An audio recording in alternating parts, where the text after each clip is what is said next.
Muy bien.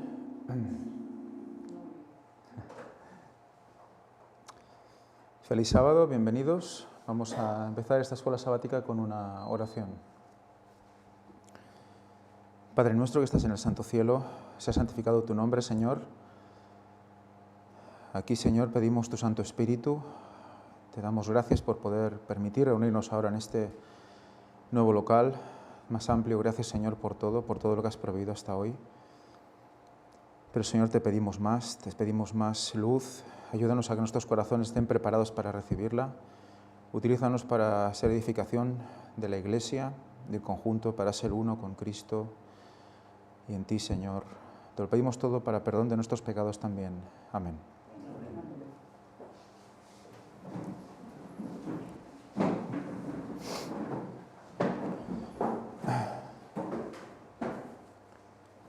La lección de escuela sabática de esta semana se titula ¿De qué modo vivir el Evangelio? Nos da el texto de Efesios 2, del 8 al 10. Porque por gracia sois salvos por medio de la fe, y esto no de vosotros, pues es don de Dios, no por obras, para que nadie se gloríe, porque somos hechura suya, creados en Cristo Jesús para buenas obras, las cuales Dios preparó de antemano para que anduviésemos en ellas. Vamos a ver que va a volver a tocar el tema de las buenas obras, tal como ha ido la línea argumental de todo este trimestre. Vamos a volver a dar vueltas sobre lo mismo otra vez, sintiéndolo mucho porque vamos a ver que se repite constantemente en los conceptos, pero vamos a intentar desgranar cómo está intentando llevarnos a un terreno peligroso. Los que han leído la escuela sabática esta semana, supongo que se habrán dado cuenta de que el lenguaje usado en los diferentes días de la lección, en muchas ocasiones es un lenguaje muy ambiguo, que cuesta de comprender. Yo me he leído muchas veces algunas frases porque no acababa de ver exactamente qué es lo que quería decir, y me está recordando mucho a la manera de hablar que tiene el Papa, incluso sus cardenales o los jesuitas mismos, ¿no? Una manera de hablar enrevesada, con conceptos mezclados, para llevarte a un concepto de las cosas y mentalizarte, porque tanta repetición durante tantos días no es normal. Tanta repetición durante tantos días, tantas semanas, es para inculcar algo, ¿no? Sabemos que Dios usaba eso. El mismo José lo deja escrito, ¿no? ¿Por qué con el tema de los 7 años de bonanza, los 7 años de miseria que pasó Egipto, tuvo 2 sueños, ¿no? El faraón, ¿no? Y esos 2 sueños eran repetitivos, ¿no? 7 vacas flacas se comen a 7 vacas sanas, ¿no? Y esas 7 espigas de una sola caña se comen a las 7 espigas sanas. Y esa repetición, dijo José, se repetía 2 veces porque era firme, ¿no? Era firme y verdadero, que venía de Dios, Y era presto también. La repetición implicaba eso, que era firme y era presto. Por lo tanto, ¿qué hace Satanás? Satanás está haciendo lo mismo, pero ya no 2 veces, 3, 4, 5, 6, 7. ¿Por qué? Porque sabe que la repetición elimina la reflexión. Cuando tú estás cansado de pensar, cuando tú estás cansado de reflexionar, lo más fácil es quedarte con lo que todo el mundo va a ir asimilando por difusión, digamos. ¿Sabéis? Difusión es básicamente que algo llega a otra cosa por contacto. Incluso la palabra difundir, ¿no? Cuando tú hablas un mensaje, lo hablas al de al lado, el de al lado al otro, ¿no? Y en física es por contacto, es un fluido, se va pasando por contacto a otro tejido y así continuamente, ¿no? Y eso es lo que está haciendo, empapando el tejido. Está empapando al pueblo de una serie de ideas que realmente son peligrosas. Es nuestro deber intentar explicarlo de la mejor manera posible. Pero os voy a pedir ayuda, porque la verdad es que es tediosa. La lección es tediosa en algunos puntos. El sábado empieza pues bueno, empieza bien. Dice, desde el momento en que hablamos de los mandatos, normas o instrucciones de Dios, corremos el riesgo de pensar que de alguna manera lo que hacemos puede contribuir a nuestra salvación o granjearnos el favor de Dios. Pero la Biblia nos dice repetidamente que somos pecadores salvados por la gracia de Dios a través de Jesús y su muerte sustituta por nosotros en la cruz. ¿Cómo podríamos adicionarle algo a esto de alguna manera? ¿No? Al sacrificio justo de Cristo, ¿qué más podemos añadir? ¿No? Él nos puso las situaciones, Él nos puso el camino abierto y tenemos que abrazarlo, ¿no? Dice, asimismo, nuestras obras de misericordia y compasión hacia los necesitados no deberían considerarse legalistas. Al contrario, a medida que aumenta nuestra comprensión y aprecio por la salvación, el vínculo entre el amor de Dios y su preocupación por los pobres y oprimidos se transmitirá a otros. Cuando me estáis escuchando, ya no estáis viendo es como si hablara otro, ¿verdad? Nosotros cuando estamos mostrando las conferencias, cómo se expresa el papado, está muy en relación constante con los pobres y oprimidos, ¿no? En lecciones anteriores hemos intentado definir quiénes son estos pobres y oprimidos, porque evidentemente hay pobres y oprimidos físicos, ¿no?, que están pasándolo mal en este mundo. Pero también hay que recordar que la palabra pobres y oprimidos va más allá de lo físico, sino que sobre todo va por lo espiritual, ¿no? Entonces, una pregunta que debemos plantearnos antes de seguir con la lección es, una persona pobre y oprimida, solo por el hecho de ser pobre y oprimida, ya es, digamos, está predispuesta a salvación. Hay situaciones en la vida que hacen que la gente pasen malos momentos, ¿no? Y hay gente y hay personas y etnias completas incluso que están oprimidas, perseguidas, incluso con la muerte siempre encima, ¿no? Esas personas, solo por el hecho de ser perseguidas, tienen más probabilidades de ser salvas. Eso es lo que tenemos que plantearnos. Esas personas pueden estar maldiciendo al que les persigue, estas personas pueden estar en una situación tan mal que se le puede plantear incluso el hecho de que Dios existe y que pueden aferrarse a Él para vivir y no hacerlo, ¿no? Nosotros podemos pasarlo bien o podemos pasarlo mal en la vida, pero espiritualmente ¿estamos siendo oprimidos o solo físicamente? ¿Entendéis lo que quiero decir? Cuando vamos a ir acercándonos en la lección, vamos a leer también citas de Elena White, porque hay textos bíblicos que están citados en la lección que están dirigidos a una serie de personas especialmente. Y aquí se está cogiendo estos textos y estas citas y se están ampliando a todo el mundo, a todo el mundo.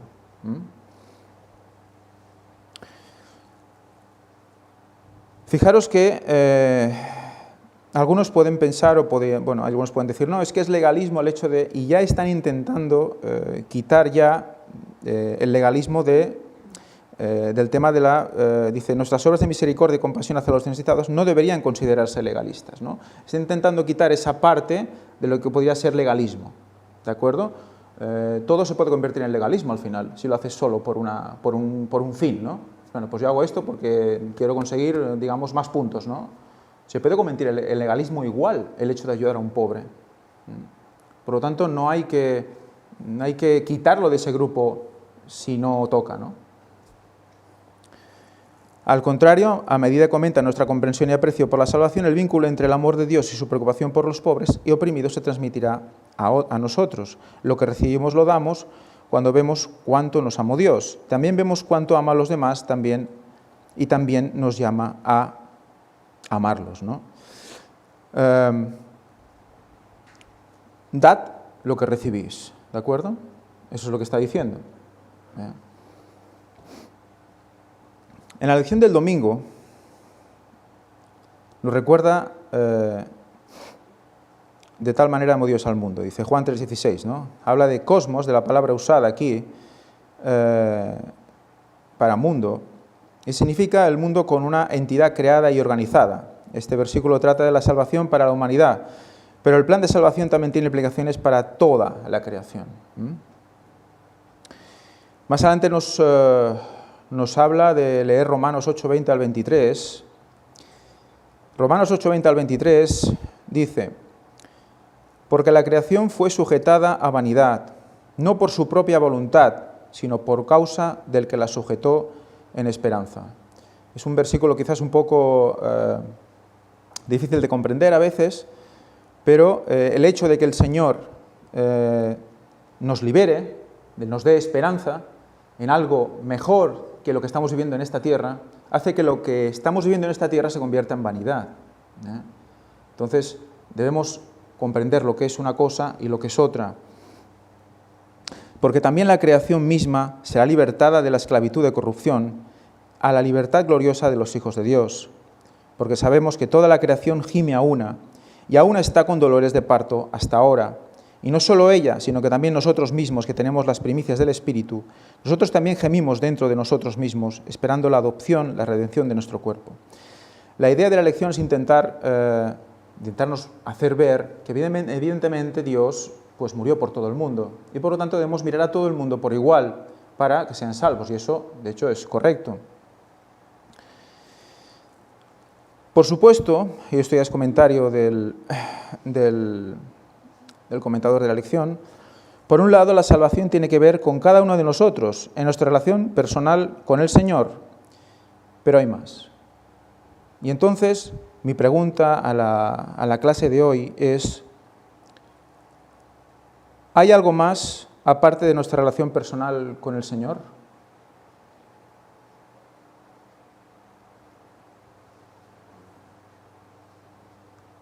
Porque dice la lección que hay algo más. ¿Qué entendemos? Sí, es que me gustaría que reflexionemos sobre esta frase porque, la lees y dices, bueno, pero hay algo más. Es un comentario generalista, pero en la definición, ¿qué es relación personal con Dios? ¿Qué entra en la relación personal con Dios? Coger micro, ¿quieres decir alguna cosa?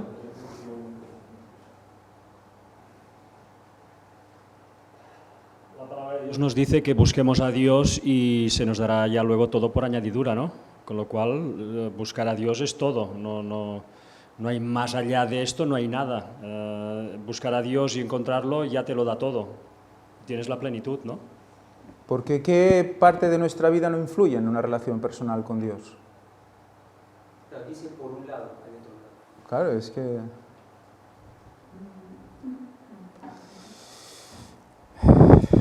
Por un lado, la salvación tiene que ver con cada uno de nosotros en nuestra relación personal con Dios, pero hay más. Y eso es lo que yo, me estuve leyendo un rato, veníamos con Javi en el avión también ayer y digo, ¿y qué más? ¿No? Exactamente, ¿qué es algo más? Y te quedas pensando así y la verdad es que, y eso me ha pasado con unos cuantos textos de esta lección, ¿no? ¿Qué más hay?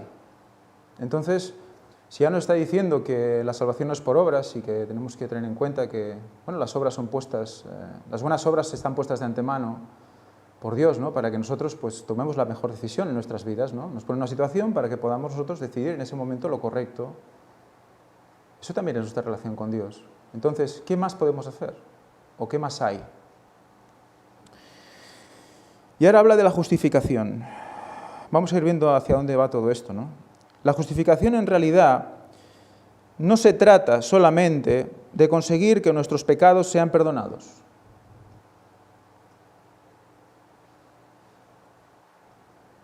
Los que estáis leyendo, por favor, es que me gustaría que cuando estoy escuchando la frase, la cara que estoy viendo en muchos de vosotros es la misma que puse yo. La justificación en realidad no se trata solamente de conseguir que nuestros pecados sean perdonados. Con decir una negación, lo que viene después ya lo da por hecho, que es cierto. ¿Entendéis lo que quiero decir? Es una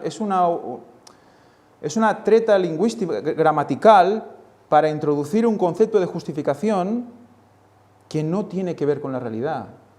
Porque si desgranamos la frase, dice que la justificación es conseguir que nuestros pecados sean perdonados.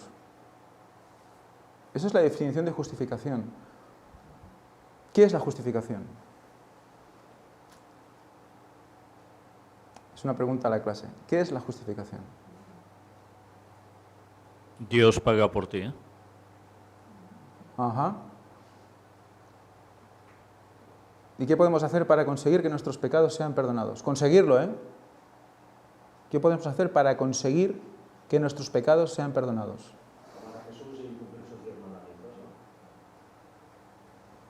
Exacto.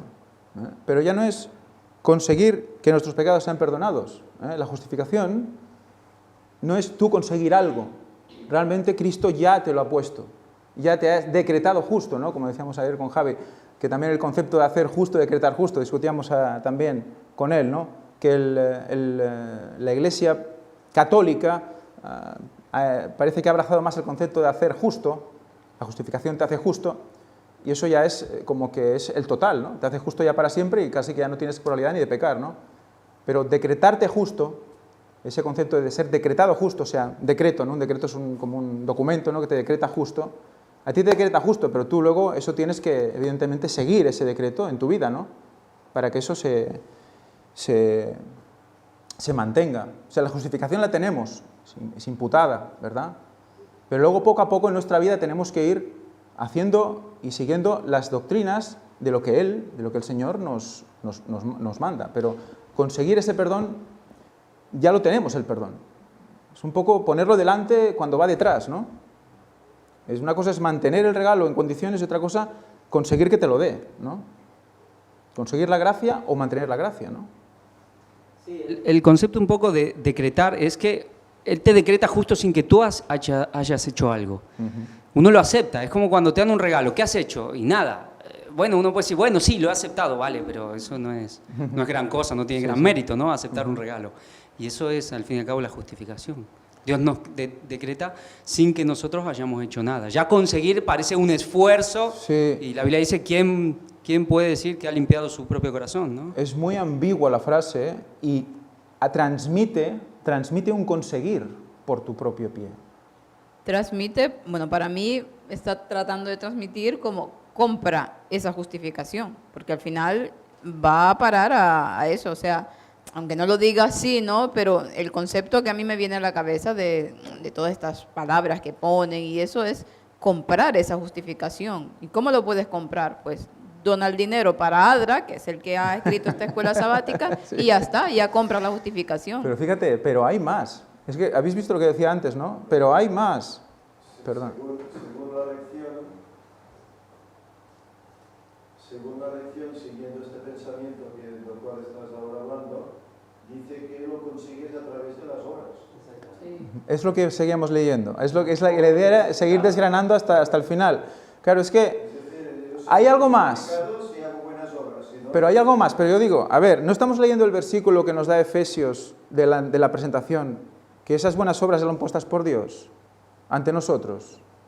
¿No es eso ya relación con Dios? ¿No está incluido ya en lo que tú tienes que seguir en tu vida para salvación? ¿No estás tú en manos de Dios? ¿No te va poniendo Él tu vida? ¿No te la va guiando? ¿Qué más hay cuando esas obras ya son puestas de antemano por Él? Tienes que añadir tú más obras. Tienes que añadir tú más servicios. ¿Me entiendes? ¿Entendéis lo que quiero decir? Va un poco más allá. Va a decir, bueno, pues tenéis que hacer un paso más, porque solo con la relación con Dios no es suficiente. Es muy duro eso, es realmente brutal, porque ya está incluido en la relación con Dios. Es sacar una cosa que ya está incluida para ponerla como algo más, y si no, no eres cristiano, y si no, no te salvas.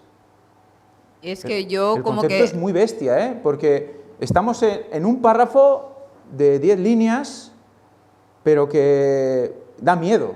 Este párrafo da miedo. Es como que esté leyendo a un sacerdote católico, al catolicismo, porque al fin y al cabo, ¿quiénes son los que compran? La fe. O por obras venden la salvación. Pues ellos siempre lo ha sido así. Y todo este concepto que está transmitiendo, pues ya yo no sé si realmente este hombre es adventista o es católico, porque está transmitiendo todo lo del Papa y todo lo del catolicismo en este concepto. Y creo que es más descarado que el Papa incluso. Sí. A ver, y seguimos leyendo. Dice, en principio, cuando tú dices en principio, ¿qué quiere decir? Quizás dicen, ¿no? Dicen por ahí, ¿no? Dicen por ahí. A través de Jesús y el poder del Espíritu Santo, el Señor también crea la familia de Dios. En principio. O sea, es una creencia, es una opinión.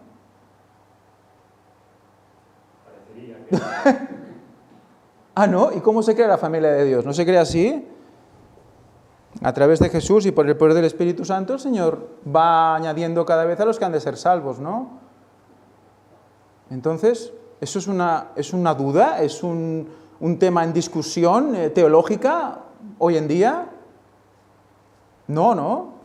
En cambio, en principio, ¿a quién va dirigido esto? ¿Al adventista? No, ¿verdad?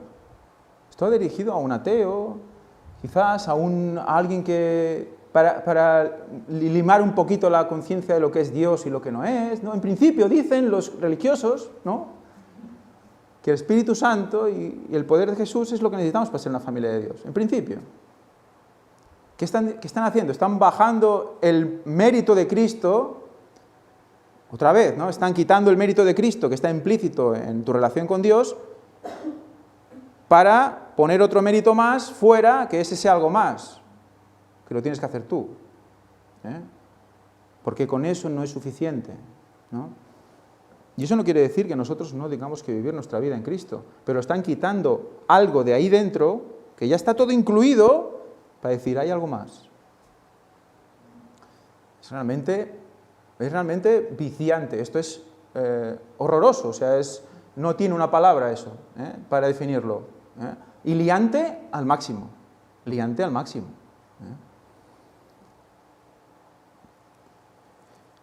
Por lo tanto, vamos a leer porque esta frase también tiene su historia, es larga. Entonces, cuando la leáis, ya veréis que, en principio, a través de Jesús y el poder del Espíritu Santo, el Señor también crea la familia de Dios, que celebra su perdón y la seguridad de la salvación, entre otras cosas.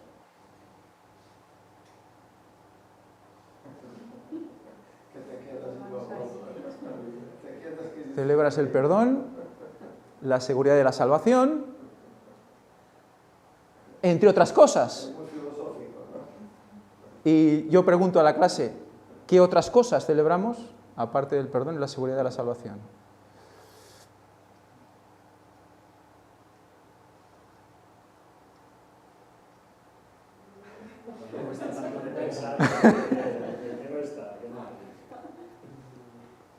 Claro, es que ya es sacar del grupo algo, meterlo fuera y decir, esto es algo más. No, ya está dentro. Es para volverse loco. Es que vemos conceptos que te ponen la plenitud, el todo, pero parece que es poca cosa, que siempre hay algo más. No es suficiente. Ayer lo hablábamos, es un poco como que el catolicismo siempre, la obra de Cristo, la Biblia, todo, no es suficiente. La cruz no fue suficiente, para eso la misa.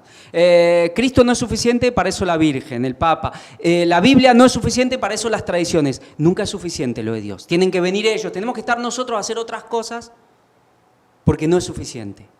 Claro, la relación con Dios, pero además hay que hacer buenas obras. A ver, si uno está caminando con Jesús, no van a estar ahí haciendo buenas obras. Y dice, bueno, Jesús, bien, pero yo te dejo un poco que me voy a ir a hacer buenas obras, ¿vale? Y vengo.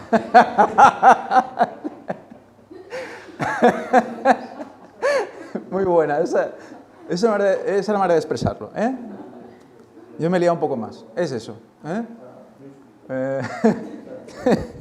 Ahora vengo, ¿no? Bueno, y sigue, entre otras cosas, siendo testigos del mundo a través de sus buenas obras. Somos testigos del mundo, testigos al mundo, del mundo, Sería testigos de Dios al mundo, pero bueno, testigos al mundo sería lo correcto, pero testigos del mundo a ver qué hacemos, ¿no? ¿Testigos de qué, no? De Dios al mundo a través de sus buenas obras. Muy bien. ¿Cómo damos testimonio al mundo?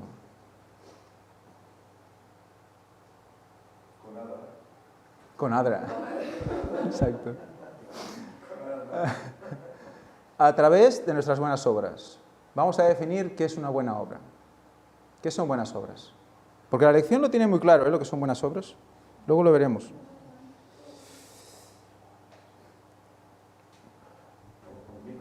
¿Alguien quiere hablar o...?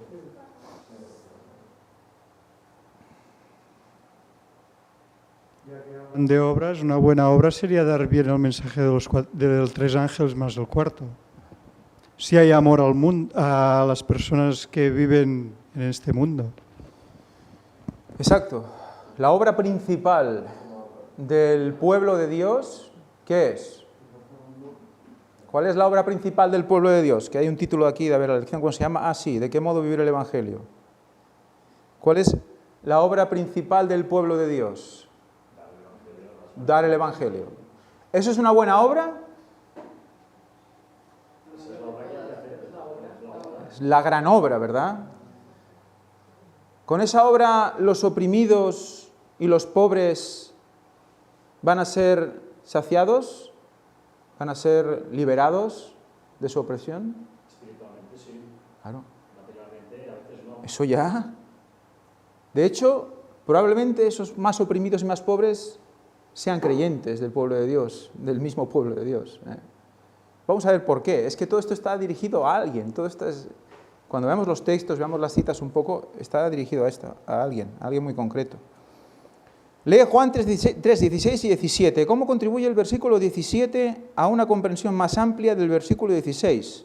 Pues vamos a leer Juan 3, 16 y 17. Dice, porque de tal manera amó Dios al mundo, que ha dado su Hijo unigénito, para que todo aquel que en Él cree no se pierda, mas tenga vida eterna. Porque no envió Dios a su Hijo al mundo para condenar al mundo, sino para que el mundo sea salvo por Él. Fijaros otra vez, y ya hemos empezado con el día anterior también, el principio de la lección, el mundo, el global del mundo. Va a hablar mucho de esto la lección. Y bueno, y es normal. Jesús vino a morir por todos, ¿de acuerdo? Pero ya, viendo cómo está el tema, vemos que hay una cosa en nuestra vida que, aunque tenemos relación con Dios y todo está bien, guardamos los mandamientos y todo está bien, y vamos haciendo lo que Dios nos dice, pero no es suficiente, tienes que hacer algo más para que todo el mundo reciba esa salvación. Algo más de lo que ya tenemos. Incluido dar el Evangelio, que aquí tampoco se cita, creo que un poquito al final, pero no más. Se basa básicamente en ayudar a los pobres y necesitados. Y sigue, dice, podemos aceptar que Dios ama a otras personas además de a nosotros. Él ama a los que nosotros amamos y nos alegramos por eso. Él también ama a quienes les tendemos la mano. ¿Suena eso a algo? ¿Esa expresión os suena de algo? Ama a quien les tendemos la mano. A quien le tendemos un puente, porque hay que echar puentes, hay que llevar puentes a quien les tendemos la mano. ¿Para qué? Para que vengan, ¿no? Javi hizo una búsqueda muy interesante por internet, porque cuando él escuchó esta expresión, dijo, esto me suena mucho, ¿no? Se suena mucho a papa, ¿no? Y cuando buscó por internet, realmente, explícalo tú mismo. Salieron toda una serie básicamente salían links, enlaces católicos, con esa expresión. Bueno, sí, la leíamos ayer en el avión y digo, bueno, esto es lenguaje católico por todos lados. Y hoy le mandé algo y tú pones, cualquiera lo puede hacer, en Google, tender la mano al necesitado o al pobre y te van a salir links católicos y de frases del Papa, de teología y de toda una retórica y un concepto que es tender la mano al pobre y al necesitado todo el tiempo. Después también buscamos otra que si está más al final, que sí, lo luego que tiene que ver con otra cosa que también, esa es tremenda también, ¿no? O sea que fijaros, tenemos la relación con Dios y algo más que parece ser que es tender la mano, que no está dentro de la relación con Dios. Es muy curioso esto, ¿verdad? Muy curioso.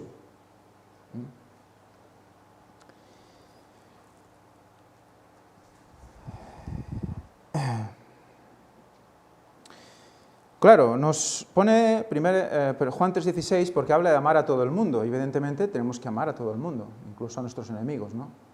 Pero utiliza esa globalidad del amor para meter a todo el mundo, como vamos a ir viendo, y hemos visto durante todos estos meses, para ir metiendo a todo el mundo en el globo de la salvación.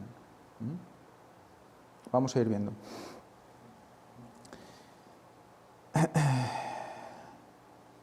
Dice, la creación es una de las formas en que se demuestra esto. La Biblia señala constantemente al mundo que nos rodea como evidencia de la bondad de Dios.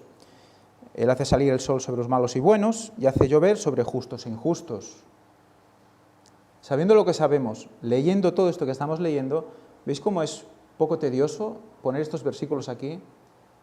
Llueve sobre justos e injustos, ¿cierto? Sobre los injustos también reciben del Espíritu Santo, aunque ellos no son conscientes, ¿no?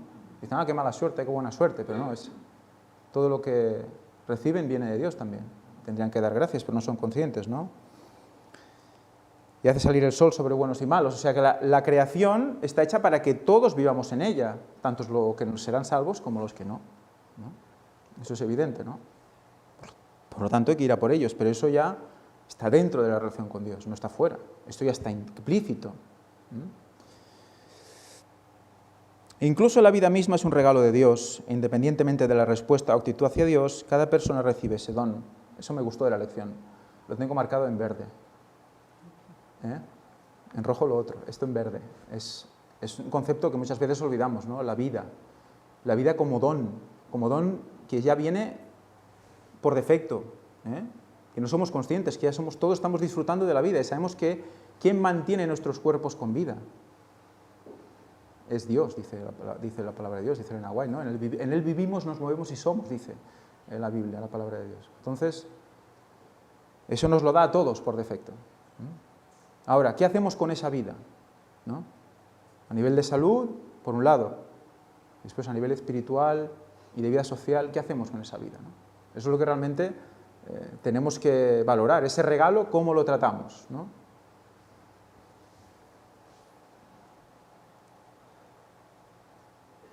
En primer lugar, lo que deberíamos hacer cada día es dar gracias, ¿no? Dar gracias reconociendo realmente ese regalo que, como tú dices, nos da Dios, nos dio Dios y nos lo mantiene cada día. Y es el gran drama de este mundo, que realmente no sabe de dónde viene, no sabe de dónde viene su vida, no sabe quién lo ha hecho, quién lo ha fabricado, en definitiva, con esas manos que el mismo Cristo pues, nos hizo, ¿no? Del fango. Entonces ese es el drama, ¿no? Y romper esa barrera de ignorancia es lo único que te puede encaminar hacia lo correcto. Hoy en día al mundo se le enseña otra cosa, ¿no? Se le enseña pues a ser tú mismo, que nadie te diga cómo tienes que hacer o dejar de hacer. Tú vienes de una célula que apareció aquí hace tantos millones de años y así es todo. Y realmente es, claro, hasta que no entiendes esto, ¿no? Que realmente Dios te ha creado y te ha dado la vida, lo tienes difícil, ¿no? Para salir de este engaño. Muy bien, pues la pregunta del final. Esta verdad, ¿cómo debería cambiar nuestra actitud hacia los demás y sus circunstancias cuando reconocemos que son seres creados y amados por Dios?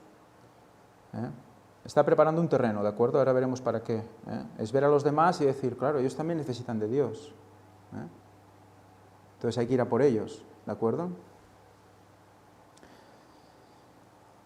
La lección del lunes, compasión y arrepentimiento. Dice más abajo en el segundo párrafo de la lección, dice, por lo tanto, está bien que percibamos el dolor, el malestar y la tragedia del mundo y de las vidas que nos rodean. Tendríamos que ser robots para no sentir el sufrimiento de la vida aquí.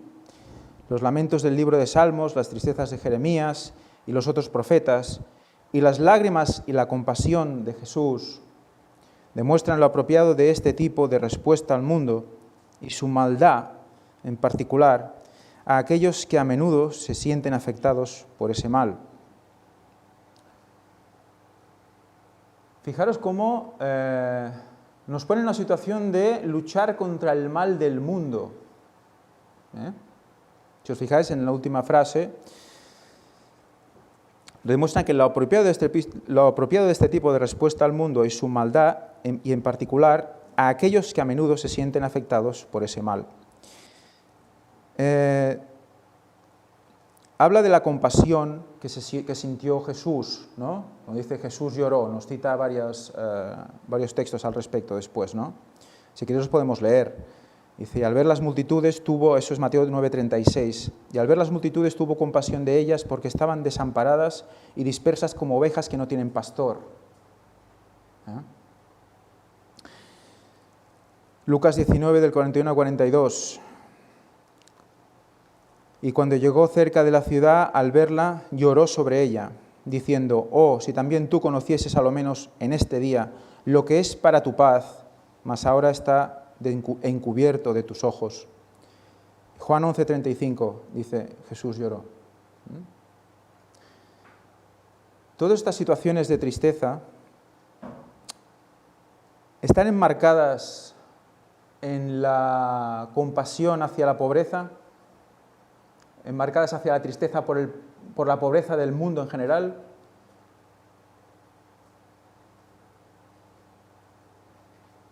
Es mi pregunta a la clase, no es retórica.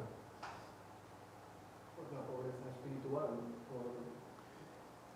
Sobre todo, Bueno, dilo con el... O por la pobreza espiritual, ¿no? El pecado, lo que ha hecho en el mundo. Mateo 9:36, al ver las multitudes tuvo compasión de ellas porque estaban desamparadas y dispersas como ovejas que no tienen pastor. Creo que esto es cuando se reúnen los 5.000 o los 3.000, no recuerdo, ¿no? Para hablar con ellos, ¿no? Los ve, dice, y ve a multitudes, ¿no? Dice, tuvo compasión de ellas, ¿no? Y les dio alimento, etcétera, ¿no? Pero sabemos que en la alimentación de los 5.000, etcétera, hubo además de alimento físico, hubo algo más. Luego en Lucas 19, 41 y 42, dice, y cuando llegó cerca de la ciudad, al verla lloró sobre ella. ¿La ciudad, qué ciudad era? Jerusalén. ¿A quién representa Jerusalén? Al pueblo de Dios. Fijaros lo interesante, ¿no? Representa a Jerusalén, el pueblo que no le reconoce. Un pueblo que estaba siendo instruido por fariseos que sí que sabían las cosas, que conocían incluso profecía, y estaban educando mal al pueblo. ¿A quién se está dirigiendo? Sobre todo, a ese pueblo que le tenía que esperar y no lo esperó. Por lo tanto, es una reprimenda a la Iglesia por lo que no estaba haciendo y tendría que haber hecho. Está un poco lejos de ir al pobre y al necesitado, o va mucho más allá de solo esa compasión, digamos, sentimental por alguien que sufre. Él veía más allá. Veía lo que iba a pasar en Jerusalén en el año 70 también. ¿Por qué? Por no obedecer. O sea, es un sufrir por no obedecer.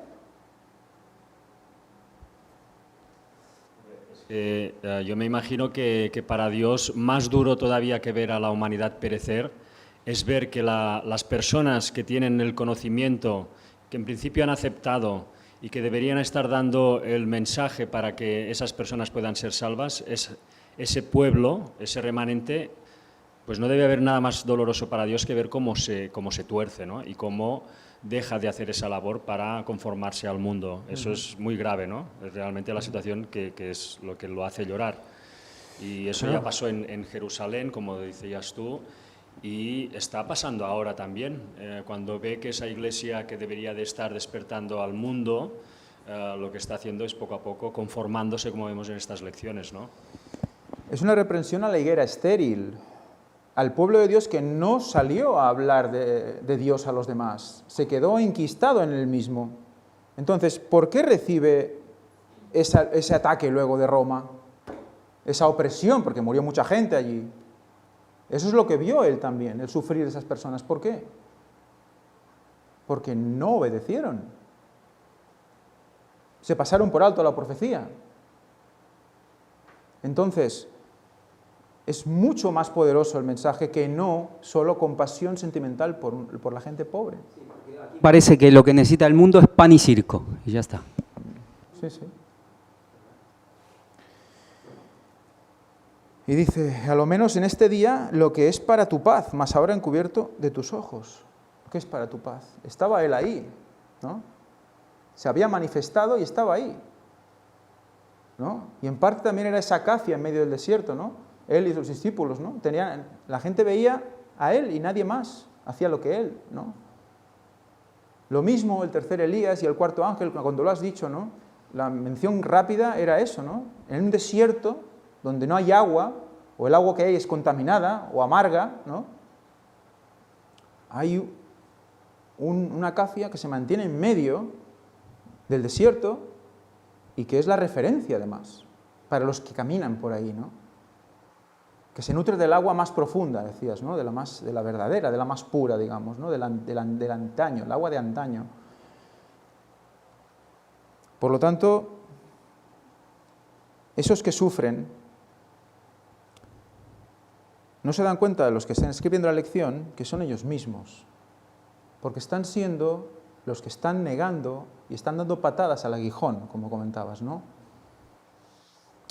En Juan 11:35 es Jesús lloró. Y cuando leéis un poco en el deseo de todas las gentes, ¿por qué lloró Jesús? Cuando Lázaro murió, recordáis, ¿no? Dice, no era solo por causa de su simpatía humana hacia María y Marta que Jesús lloró. En sus lágrimas había un pesar que superaba tanto el pesar humano como los cielos superan la tierra. No era solo porque veía a Lázaro muerto, primero porque Lázaro lo iba a resucitar. No era solo por el sufrir que había de las hermanas de él ahí tampoco. Vamos a ver por qué era también.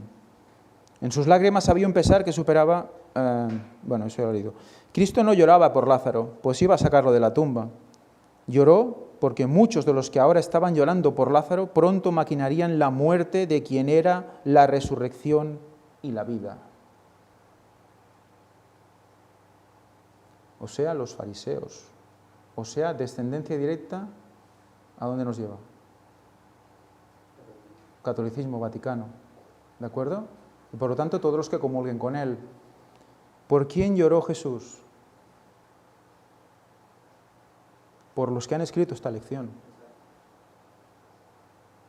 Lloró por los que han escrito esta lección. Porque si volviera a estar aquí, se lo volverían a cargar otra vez. Y es lo que van a hacer con todos los que hablen en su nombre.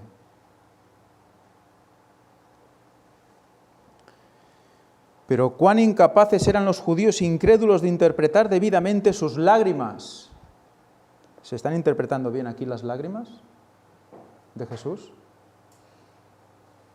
Incrédulos, pues. Solo por el afán de tener dinero para ser una organización igual que las otras. Porque tampoco van a poder predicar. Algunos que podían ver como causa de su pesar solo las circunstancias externas de la escena que estaba delante de él, dijeron suavemente, mirad cómo lo amaba. Otros, tratando de sembrar la semilla de la incredulidad en el corazón de los presentes, decían con irrisión, ¿no podía este que abrió los ojos al ciego haber hecho que Lázaro no muriera? Si Jesús era capaz de salvar a Lázaro, ¿por qué lo dejó morir? Diciendo todo esto, están dudando de la resurrección. Y tampoco verán el día de su paz. Con ojo profético, Cristo vio la enemistad de los fariseos y saduceos, sabía que estaban premeditando su muerte, sabía que algunos de los que ahora manifestaban aparentemente santa simpatía no tardarían en cerrarse la puerta de la esperanza y los portales de la ciudad de Dios. Estaba por producirse en su humillación y crucifixión una escena que traería como resultado la destrucción de Jerusalén, y en esa ocasión nadie lloraría a los muertos. La retribución que iba a caer sobre Jerusalén quedó plenamente retratada delante de él. Vio a Jerusalén rodeada por las legiones romanas. Sabía que muchos de los que ahora estaban llorando a Lázaro morirían en el sitio de la ciudad y que en su muerte no habría esperanza. Muchos de los que ahora están llorando esa pobreza y están haciendo pues igual que hacen otras organizaciones, ¿no? Te envían fotos de gente que está muriendo y que está muy mal para que tú caigas en eso y realmente llores por eso, pero cuando te presenten la verdad, volverás a crucificar a Cristo. Es muy interesante el paralelismo. Esos fariseos estaban llorando como plañideras, dice la Elena White, solo para hacer la escena. Pero realmente estás haciendo lo que toca luego. Luego se iban a cargar, iban a matar al Creador. Después de todo eso. Esto es solo fachada. Fachada.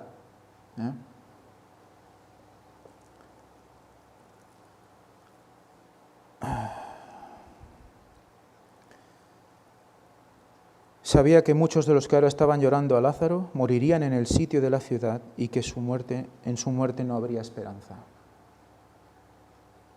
Lloraba por ellos, por estos escritores. No lloró Cristo por la escena que tenía delante de sí. Descansaba sobre él el peso de la tristeza de los siglos también. Ya no solo Roma en el año 70, sino más allá y antes. O sea, el llorar de Cristo no era solo por el sentimiento, que también dice aquí, que se sintió, pues evidentemente, al lado del corazón de Marta y María, ¿no? Como sufrían. Pero iba mucho más allá. Como nosotros debemos ir más allá también. No podemos quedarnos solo en la imagen o en el sentimiento, porque eso nos va a llevar ¿a dónde? Al terreno del enemigo, a creer que hay que hacer o que hay algo más que la relación con Dios. Si no lloras cuando ves estas cosas, pero claramente, o sea, si no lloras a lágrima, ahí a pecho partido, no sé cómo se dice exactamente, pues tú no eres de Dios, tú no eres de los buenos, tienes que llorar fuerte. Eso es lo que dicen de más que tienes que hacer. Una obra que si no la haces, ya no eres del pueblo de Dios. Eso es el algo más, lo que hacían ellos. Esforzarse en hacer algo que no sentían para nada. Ni querían sentir tampoco.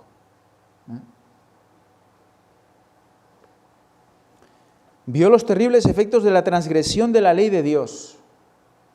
Vio que la historia del mundo, comenzando por la muerte de Abel, había existido sin cesar el conflicto entre lo bueno y lo malo. Mirando a través de los años venideros, vio los sufrimientos y el pesar, las lágrimas y la muerte, que habrían de ser la suerte de los hombres. Su corazón fue traspasado por el dolor de la familia humana. Y vamos a ver qué otro adjetivo le pone a esta familia humana la lección. Habla de la familia humana. De todos los siglos y de todos los países. Los ayes de la raza pecaminosa pesaban sobre su alma, y la fuente de sus lágrimas estalló mientras anhelaba aliviar toda su angustia. ¿Qué le pasaba? ¿Por qué lloraba? Impotencia. Increíble, ¿no? Cristo, todopoderoso, veía que no podía quitar la angustia. ¿Por qué? Porque la gente ya había decidido la angustia. Ya había decidido no seguir. Ya había decidido creer las tradiciones, como decimos, ¿no? Como hemos dicho antes. No escuchar o no seguir la guía de la acacia, no seguir la guía de la vara, del almendro. Eso han decidido y están decidiendo lo mismo ahora. Lo mismo ahora. ¿No nos van a perseguir a muerte? Lo mismo que hicieron con Cristo. ¿No van a ser nuestros hermanos los más aférrimos perseguidores? Está escrito, ¿no? ¿Qué más muestras queremos? ¿Cómo se atreven a poner Jesús lloró aquí? ¿Cómo se atreven?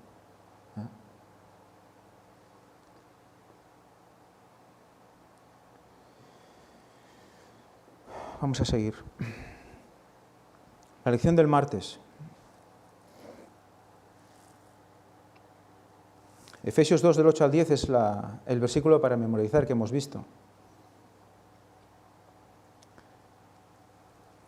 La Biblia nos dice que, entre otras cosas, fuimos creados para adorar a Dios y para servir a los demás.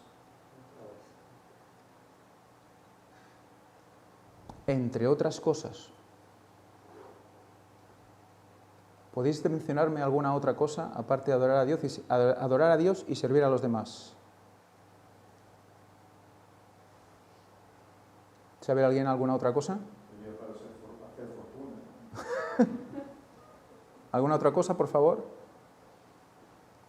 O sea, la poca autoridad de estas frases es brutal, porque es ponerlo todo en duda. ¿Hay algo más? Ya lo dice en la misma lección, es que, pero hay más. Fijaros cómo en frasecitas de nada te está desmontando toda la base bíblica, pero de la raíz, Está desclavando la cruz, bajando a Cristo de la cruz y guardándolo todo.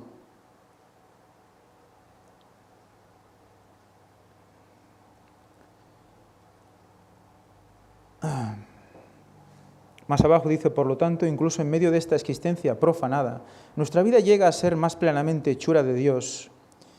Y Dios nos usa para asociarnos con Él, para tratar de sanar y restaurar el daño y el sufrimiento de la vida de los demás. Bueno, es cierto, pero, hermanos, no está el adjetivo espiritual, no está el adjetivo devolverles la vida para que la vida eterna. No, solo estamos en la parte de la misericordia, la pobreza, el ver al pobre, la pena que puedes sentir por él y que le extiendes la mano, ¿no? Estamos en eso, no ha entrado en más. Y cita Ministerio de Curación, página 70. Los que reciben deben impartir a los demás. De otras partes no llegan pedidos de todas partes nos llegan pedidos de auxilio. Dios invita a los hombres a que sirvan gozosos a sus semejantes. Si no leemos nada más, ¿qué entendemos? En función de lo que la lección nos está diciendo hasta ahora, porque la lección hasta ahora solo está hablando de la parte puramente material de nuestra obra, de ayudar o no, cuando vemos que Dios ama a todos y tenemos que ayudarlos a todos. Donde puramente hemos llegado, aún estamos en lo físico. Pues en Ministerio de Curación, página 70, esto está en un apartado que dice, de gracia recibisteis, dad de gracia. ¿A qué se refiere? Es un texto bíblico. Al Evangelio. Además, exclusivamente. ¿Recibisteis de gracia? Dad de gracia. ¿No? Además, es una amonestación también a aquellos ministros que solo trabajan por dinero, etcétera, etcétera, ¿no? Es exclusivamente y puramente para dar el Evangelio. Dad lo que recibís. Y lo está poniendo en un ámbito, en un contexto de cosas materiales, de extender la mano al pobre y menesteroso. Tenemos que ir más allá, porque el pobre y menesteroso es todo aquel que no comprende la palabra de Dios, o que no quiere a Dios, o que huye de Jesús, ¿no? Y que huye de la verdad, o que no sabe la verdad. De hecho, la cita dice, los que reciben deben impartir a los demás. De todas partes nos llegan pedidos de auxilio. Dios invita a los hombres a que sirvan gozosos a sus semejantes. Hay coronas inmortales que ganar. Eso es como sigue el versículo, la cita. Hay que obtener el reino de los cielos. Hay que iluminar al mundo que perece en la ignorancia. Ese es el fin de la cita. Se han quedado como a mitad. No hablan de la iluminación del mundo. Es lo interesante. El ángel que ilumina la tierra. Exacto. El ángel, me dice Javi, que recuerda el Apocalipsis 18, ¿no? El ángel que ilumina la tierra con su gloria, el cuarto ángel. Ese es nuestro trabajo como cuarto ángel. ¿Van a poder los pocos que siguen la verdad mantener la pobreza de todo el mundo? Aportando su dinero y aportando. ¿Adra lo va a poder hacer? ¿Eh? Hay algo más allá de todo esto. ¿Eso quiere decir que no podamos ayudar a quien sea? Lo decimos siempre, si se da la situación, evidentemente, ¿no?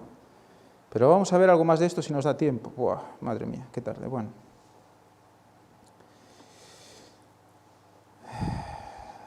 Bueno, una pista de esto, 1 de Juan 3, 16 y 17. En esto hemos conocido el amor, en que Él puso su vida por nosotros. También nosotros debemos poner nuestras vidas por los hermanos, pero el que tiene bienes de este mundo y ve a su hermano tener necesidad y cierra contra él su corazón, ¿cómo mora el amor de Dios en él? Y ve a su hermano tener necesidad. ¿Quién es nuestro hermano primero de todo, ¿no? El hermano de fe. ¿Por qué? Porque sabemos que están especialmente perseguidos, oprimidos. Son los verdaderos oprimidos. Seremos los verdaderos oprimidos de esta tierra. Sí, y ahí la pregunta es realmente quién es el opresor, quiénes son los opresores, según la Biblia. ¿Quiénes son los opresores del pueblo de Dios? Los magnates de la tierra, ¿no? ¿Quiénes son los magnates de la tierra? Babilonia, ¿no? Y nuestros hermanos nos van a perseguir, por lo tanto serán parte de Babilonia. Pero cuando la Biblia dice, los opresores de mi pueblo son muchachos, ¿a quién se está refiriendo? Sí. Generalmente los opresores son los ministros que no están haciendo Exacto. la voluntad de Dios. Sí, ¿no? Por eso hemos visto antes en el estudio, ¿no? Como los príncipes eran los que recibían. Son los que tienen al mundo también, los culpables de que el mundo esté en ignorancia. Ellos, los que hacen estas cosas, los que están haciendo estas lecciones. La lección del miércoles dice nuestra humanidad común. Todos somos humanos. Nos hace leer toda una serie de versículos.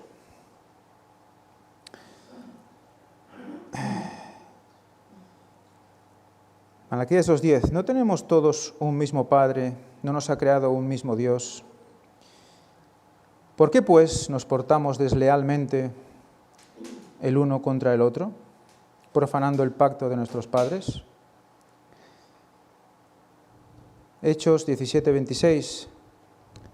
Y de una sangre ha hecho todo el linaje de los hombres, para que habiten sobre toda la faz de la tierra, y les ha prefijado el orden de los tiempos y los límites de su habitación. Les ha prefijado el orden de los tiempos. Por cuanto todos pecaron, están destituidos de la gloria de Dios. Ya no hay judío ni griego, no hay esclavo ni libre, no hay varón ni mujer, porque todos vosotros sois uno en Cristo Jesús.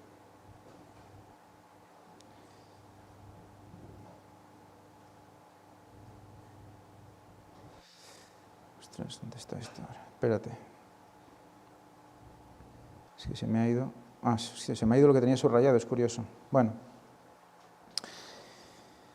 Lees todos estos versículos y en el principio de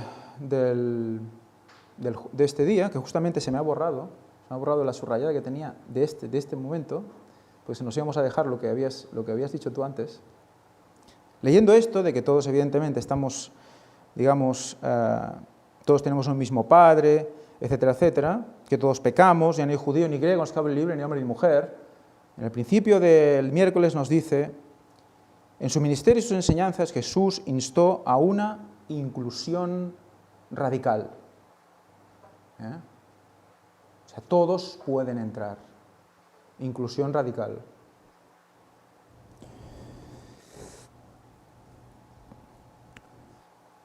A todos los que procuraban su atención con motivos honestos. ¿Con fe? No, motivos honestos. De buena voluntad. Buena voluntad. Con buena intención. ¿Cuántos van con buena intención y se van a perder? Muchísimos. Pero muchísimos. ¿Cuántos curan con Reiki, por ejemplo, o otros sistemas con toda la buena intención? Hay algunos que ya han recibido el mensaje y han cambiado. Otros han recibido el mensaje y siguen haciéndolo. Y siguen pensando que van con toda la buena intención, porque no quieren hacer mal a nadie. Entonces, ¿a quién incluye todas estas personas? Porque claro, dice, ya fueran mujeres con mala reputación, recaudadores de impuestos, leprosos, samaritanos, centuriones, romanos, líderes religiosos o niños, él los recibía de auténtica calidez y solicitud. ¿Hay alguno de estas citas, de estos que he mencionado que sean más interesantes que el resto? Lo he leído muy rápido. Samaritanos, centuriones, romanos, líderes religiosos, que vengan con buena intención,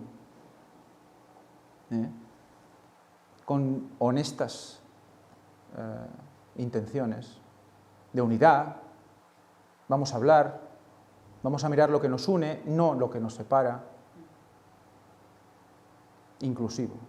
Jesús era inclusivo radical. Radical es, o sea, para adentro, todo para adentro. Fijaros en qué punto mete el hecho de que no tenía acepción de personas, que eso es una cosa, y otra cosa es inclusivo radical. Es todo para adentro. Es muy diferente, es muy diferente. Acepción de personas, no tener acepción de personas, es decir, no voy a limitar mi predicación solo a este y a este porque me caen bien. Pero inclusivo radical es otro tema. Y fijaros, líderes religiosos, ¿por qué tienen que estar aquí?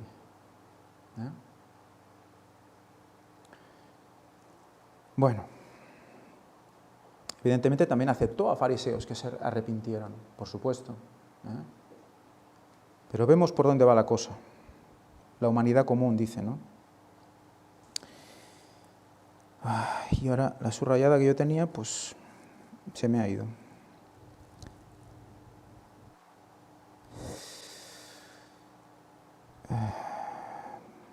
Bueno.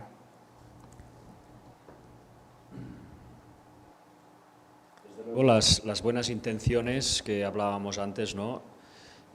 Hay muchas personas que son bien intencionadas en este mundo. De hecho, yo cuando hablo con las personas, la gran mayoría en principio son bien intencionadas, porque bueno, no tienen la pretensión de hacer mal a nadie, vive y deja vivir, intentan ayudar siempre que es posible, la mayoría de gente es así.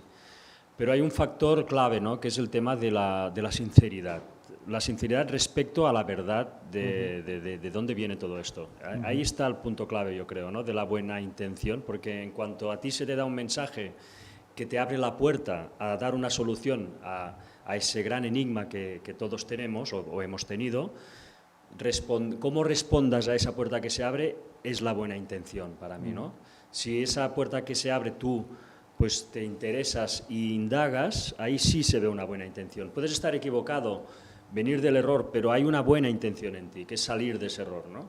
Pero cuando tú te niegas y ya por el prejuicio cierras esa puerta antes de saber nada más, ahí la buena intención se acaba. Y Dios eso realmente lo tiene en cuenta, ¿no? Y Gálatas 3:28, que es uno de los textos que aquí nos pone, dice, ya no hay judío ni griego, ya no hay esclavo ni libre, ya no hay varón ni mujer, porque todos vosotros sois uno en Cristo Jesús. ¿Quién está usando sobre todo este versículo para corromper la iglesia? ¿Qué grupo? El mundo gay. ¿Cómo se les llaman las iglesias que aceptan a los gays?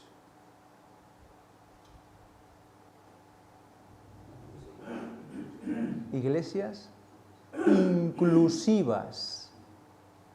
Vamos a leer otra vez lo que dice al principio.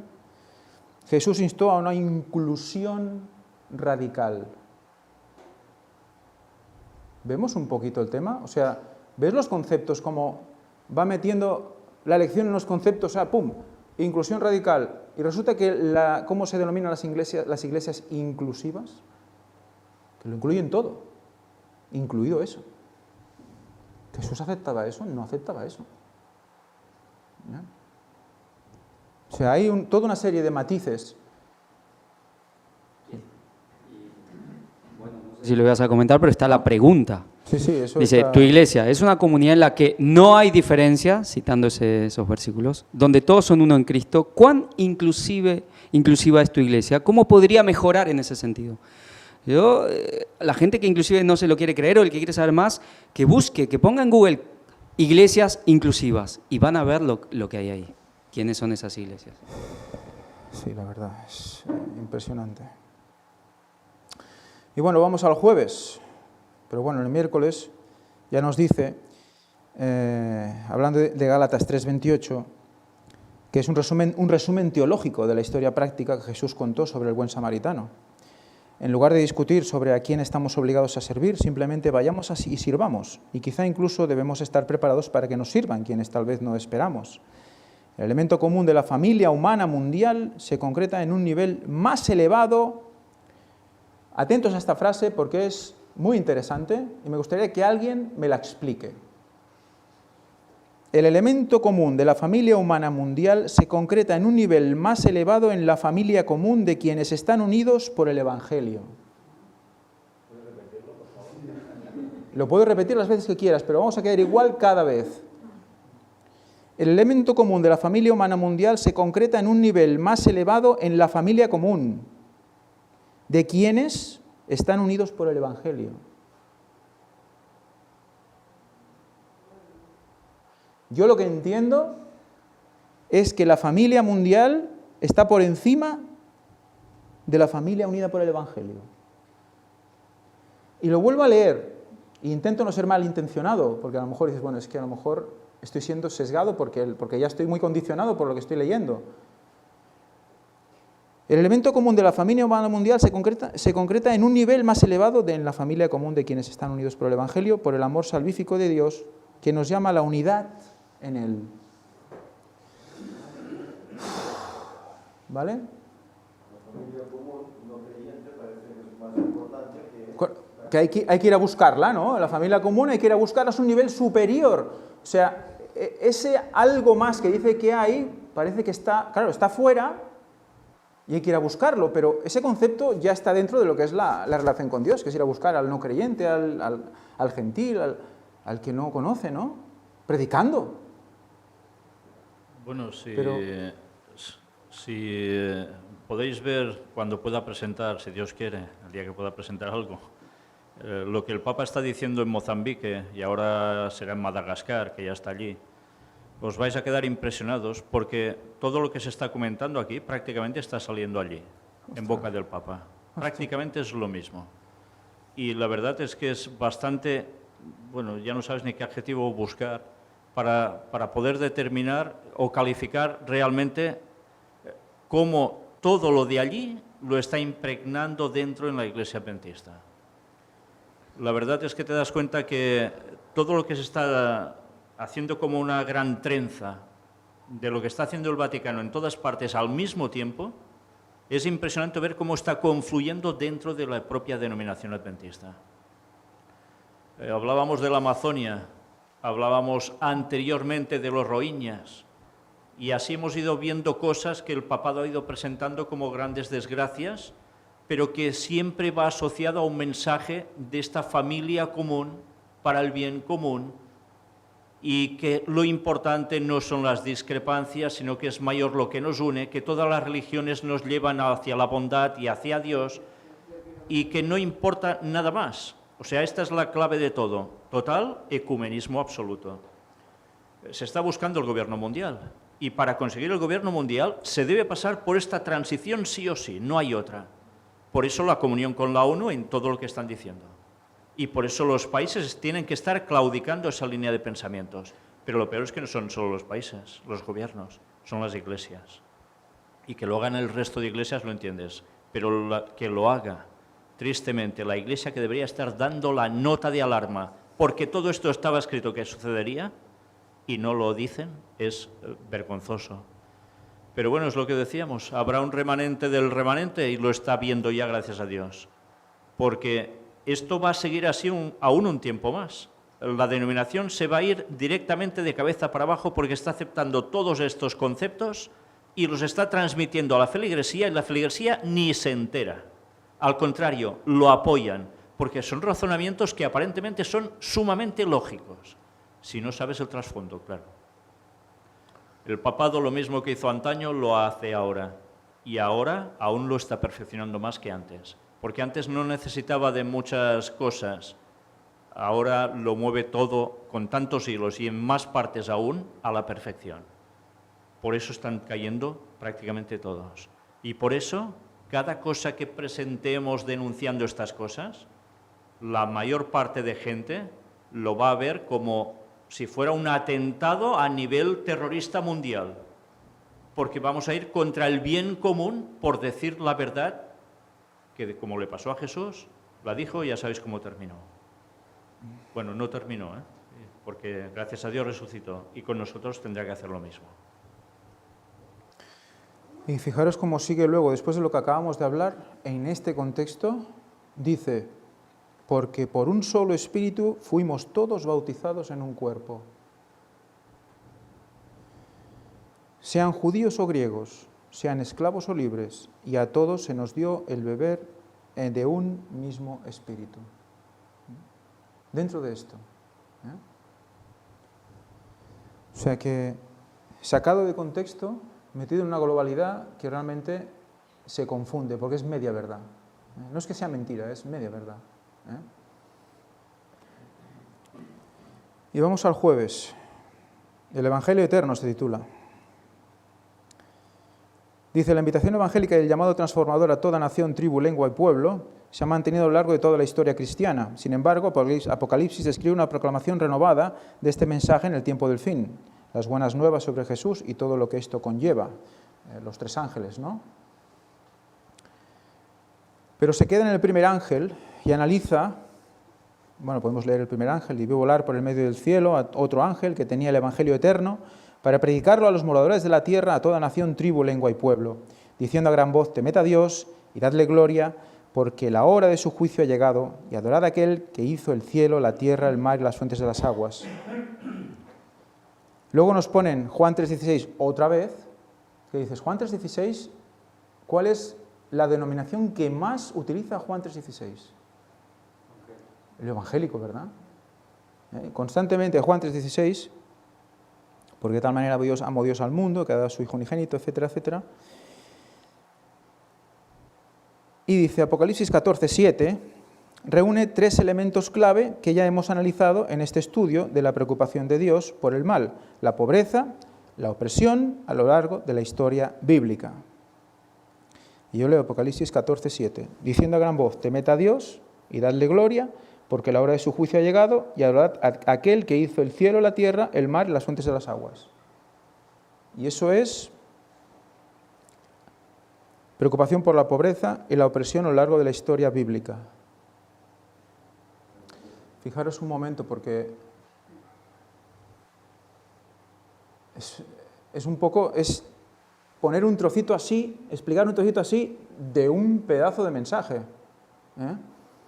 Temed a Dios y dadle gloria, porque la hora de su juicio ha llegado. Y luego va definiendo los conceptos de Apocalipsis 14,7 para llevarlo a eso otra vez, a los oprimidos y los pobres en general, a nivel sentimental, digamos, ¿no? Para entendernos, porque ya intento para que nos entendamos un poco de qué hablamos, ¿no? Juicio, el llamado juicio para que se haga justicia. Ha sido un llamado repetido por quienes han sido oprimidos a lo largo de la historia. Todos los oprimidos han pedido justicia. Claro, ¿no? Evidentemente. ¿La de Dios? ¿La de Dios? ¿Qué juicio es el que está anunciando el primer ángel? Eso iba a comentar, o sea, es que lo estaba leyendo, yo no lo había leído, estaba leyendo ahorita y se está cargando totalmente el juicio investigador de lo que está hablando. O sea, el mensaje adventista por excelencia. O sea, ¿y a dónde nos quiere llevar? ¿A que con juicio está refiriéndose a hacer justicia a los pobres o a los oprimidos o a los menesterosos?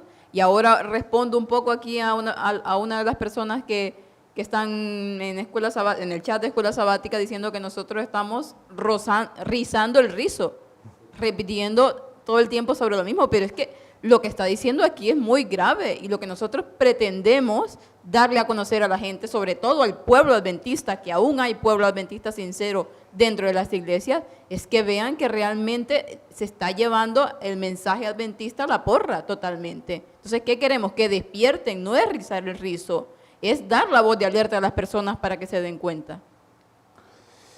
Ellen White decía que se iba a echar por tierra el santuario en el último tiempo, y esto afecta directamente a la creencia en el santuario, por todo lo que implica.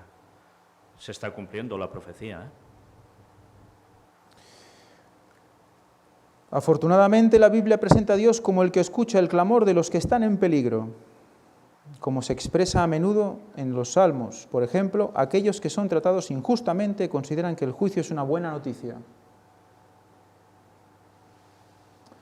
Ahí es donde antes he querido mostrar. Los que son tratados injustamente esperan el juicio como una buena noticia. Será si son del pueblo de Dios.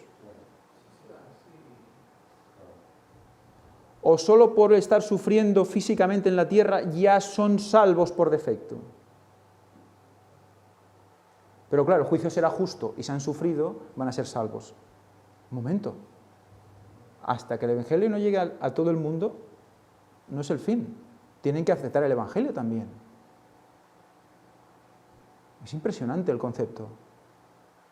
Sí, el concepto de juicio, lo que decía Fanny, se va totalmente, o sea, y cuando te lo quedas mirando dices, uff, si no desgranas esto, es que te puedes, o sea, desgranándolo te vuelves un poco lero, ¿eh?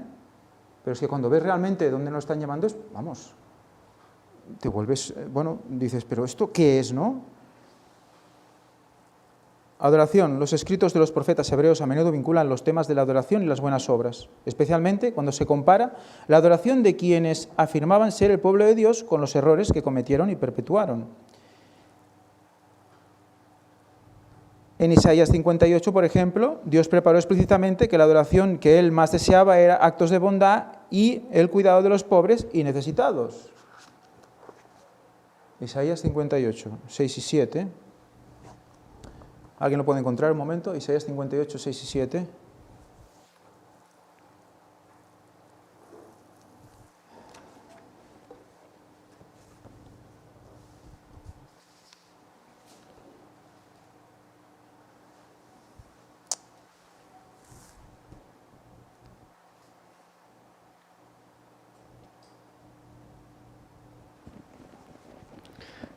Dice así, ¿no es más bien el ayuno que yo escogí desatar las ligaduras de impiedad, soltar las cargas de opresión y dejar ir libres a los quebrantados y que rompáis todo yugo?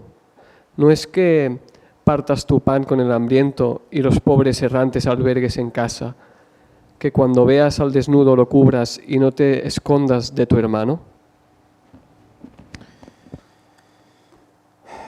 Esto lo pone en este contexto. Dios declaró explícitamente que la adoración que Él más deseaba era actos de bondad y el cuidado de los pobres y necesitados. Punto. Elena White dice, ayudad a los que sufren. Se cita Isaías 58 del 5 al 7. Ayudad a los que sufren por causa de la verdad.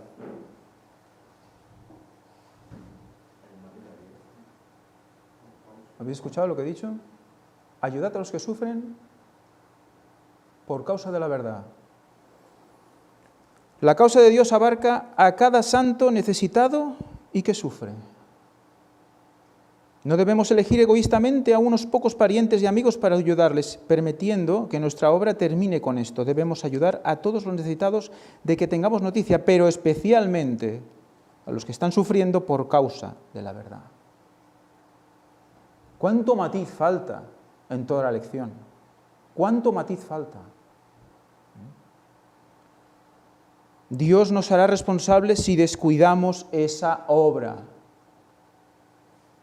Otra vez, van a recibir otra vez los que han escrito la lección. Por descuidar esa obra.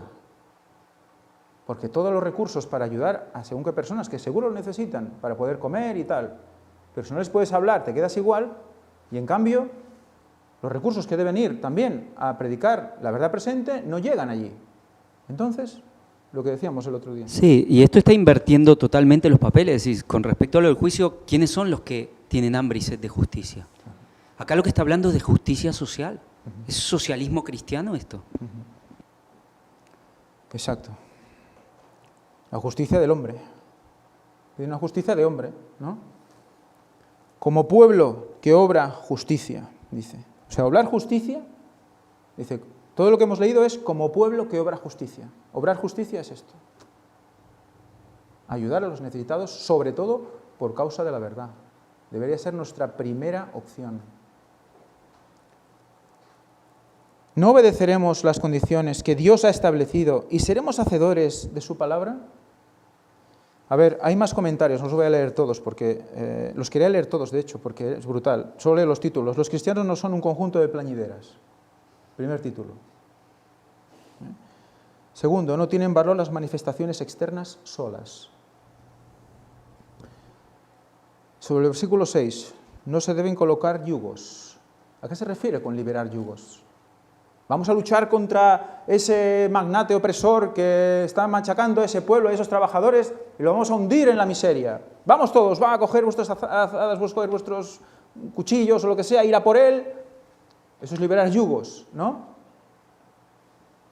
El Señor no ha dado al hombre la obra de colocar yugos sobre el cuello de su pueblo. ¿A qué está hablando? Está hablando de referencia a los fariseos, ¿no? Que montaban toda esa serie de leyes extra, ¿eh? Eso ¿no era algo más de lo necesario? Por lo tanto, había relación con Dios y algo más. 613 leyes, no caminarías más de 3 pasos y todo eso. Imponiendo yugo. Entonces, ¿qué hace la relación con Dios? Liberar ese yugo. ¿Estamos hablando de matar al jefe? ¿No?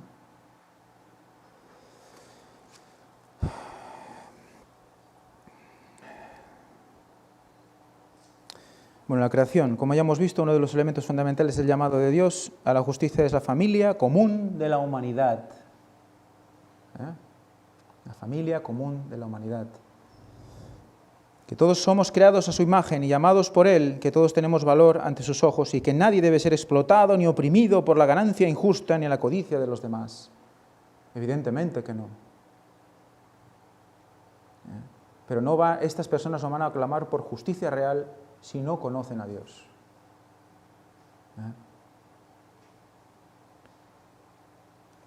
Que no es justo que sufran, probablemente. Probablemente. Pero estamos hablando de otro tipo de justicia y lo está mezclando todo absolutamente.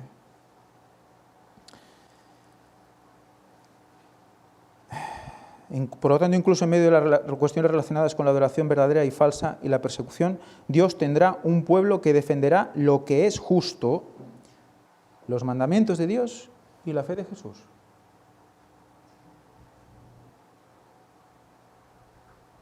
Defenderá lo que es justo, los mandamientos de Dios y la fe de Jesús. Ese y sobra son 2 puntos, ¿no? ¿Eh? Ese y sobra son 2 puntos. Bueno, de hecho, los mandamientos de Dios y la fe de Jesús es lo justo, ¿no? Pero es que ese algo más que hemos visto antes es esto. Defender lo que es justo socialmente, como decía Javi. O sea, la parte de decir, bueno, vemos oprimidos, vamos a manifestarnos contra esa opresión. Vamos a salir a las calles, vamos a ir contra los magnates, vamos a luchar contra esa injusticia social. Es lo que está diciendo. Luchar por lo que es justo. Y luego lo otro, mandamientos, la fe de Jesús. Pero es haciendo una cosa, no haces la otra, y además no te cargas todos los mandatos que también están escritos en el espíritu de profecía, no manifestarse, etcétera, etcétera, no colaborar con los sindicatos, etcétera, etcétera, ¿no?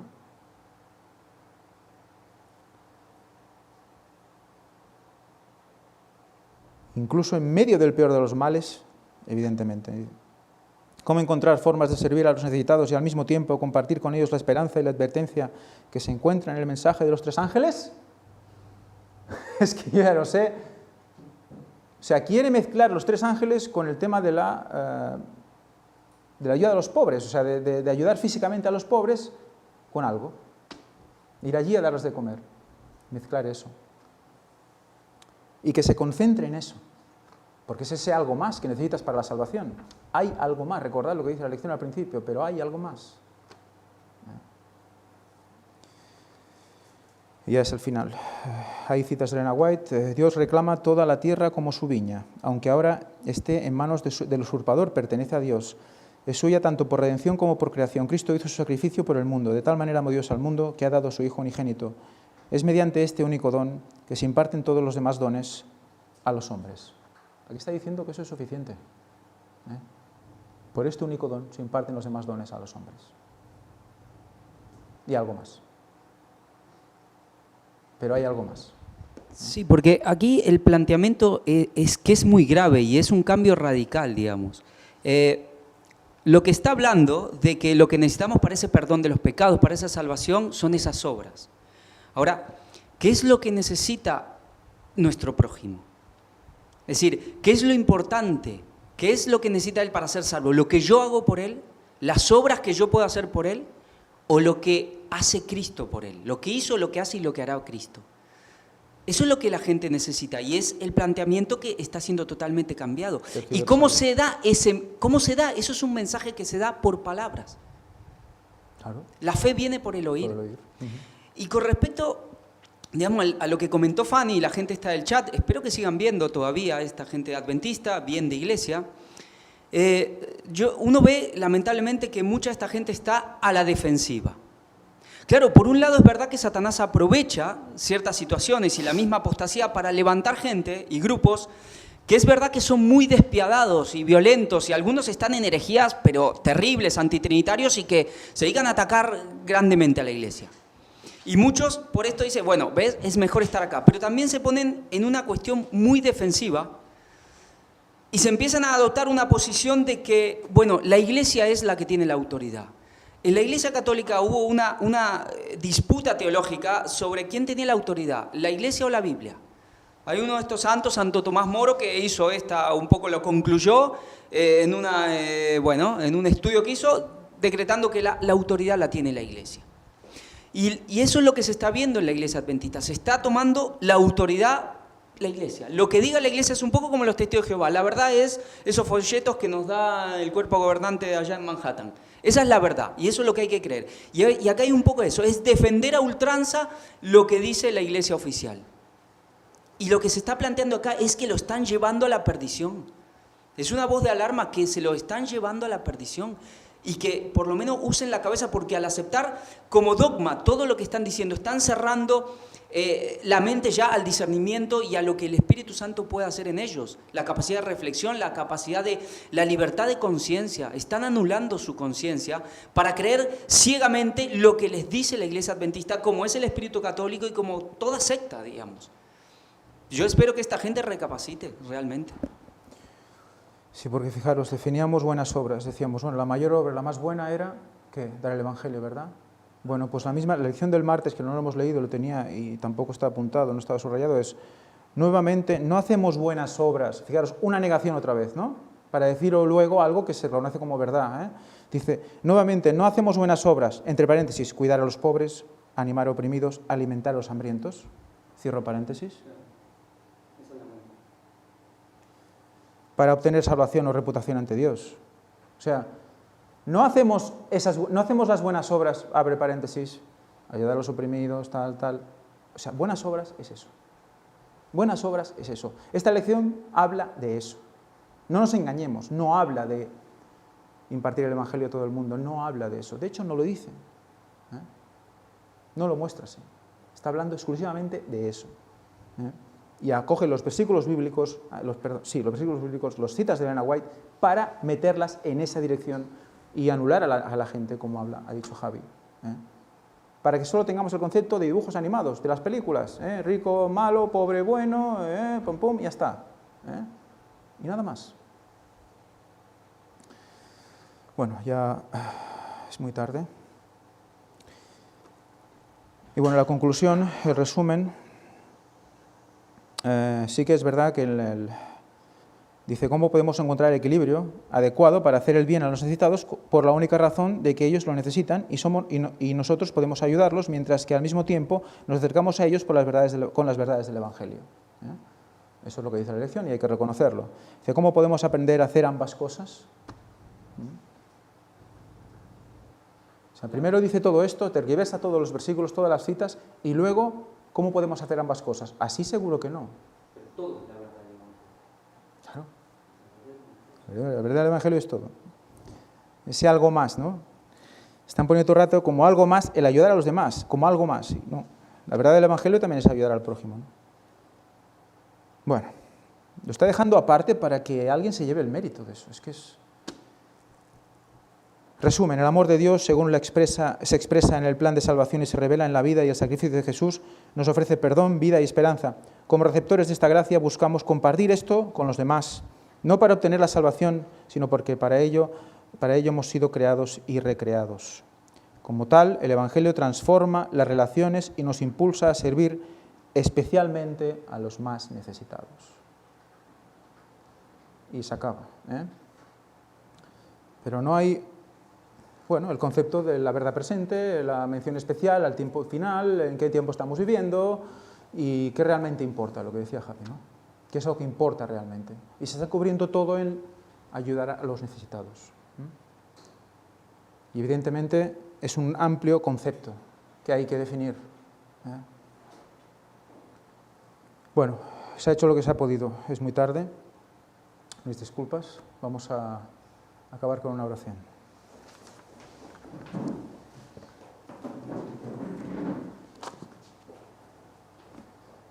Padre nuestro que estás en el santo cielo, santificado sea tu nombre, Señor. Gracias te damos por todo lo que nos has mostrado aquí. Te pedimos que nos ayudes a denunciar lo que no está bien, porque es así debe ser. Es el mandato para tu pueblo en el tiempo final, entre otras cosas, Señor. Debemos llamar a la gente y a las cosas por su nombre, decir a todos lo que es verdad y lo que no, tener la capacidad de que el Espíritu Santo nos ayude a discernir entre lo bueno y lo malo. No llamar a lo malo bueno y a lo bueno malo. Ayúdanos a ver la verdad siempre a través de toda esta red de confusión que es Babilonia. Te lo pedimos todo en el nombre santo de Jesucristo y te pedimos perdón, Señor, por nuestras faltas. Amén.